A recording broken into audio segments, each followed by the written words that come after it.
This excerpt was taken from part 1 of our Full and Bloom interview with producer Tom Werman. You can listen to the entire interview at fullandbloom.com. Doug Morris was the one that connected you to Mötley Crüe as he... No, he wasn't. Oh, he wasn't? He connected me to Twisted Sister. Okay. You know, who also talked, not they, but Dee Snider, talks incredible shit.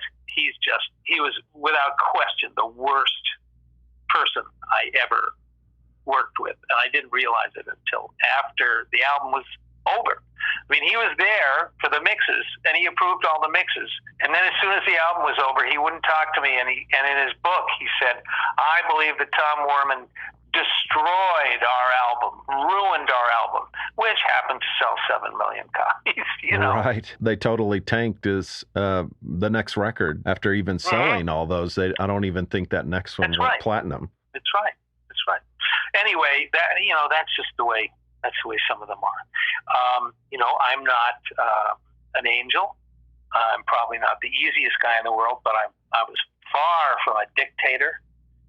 And I think I did a pretty good job at getting these guys on the radio.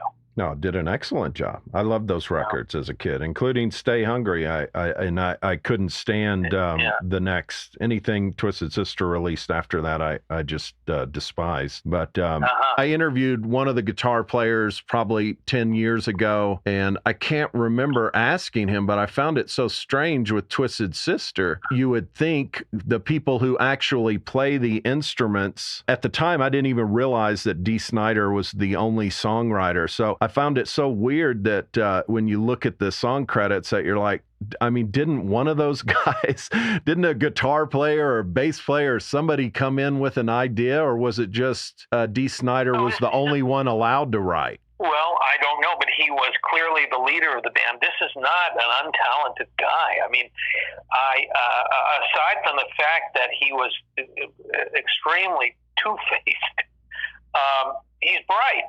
He's smart. He's sharp. He's creative. So everything about him is I admired, except for his total lack of integrity. That wasn't so great. But he was the guy. I mean, every band has its leader, even if they say they're a democracy. Maybe, in Poison, it wasn't so obvious. Brett and Bobby were kind of co-leaders. But Ted was a dictator, Ted Nugent. Not a dictator, but he knew every note of every instrument, and he told everybody what to play. And he knew it before he walked in the studio. It was amazing. Nikki Sixx, definitely the spark plug in Mötley Crüe. Rick Nielsen, definitely the spark plug in Cheap Trick. There's always one. He was that guy. He kind of created that band along with John French, J.J. French.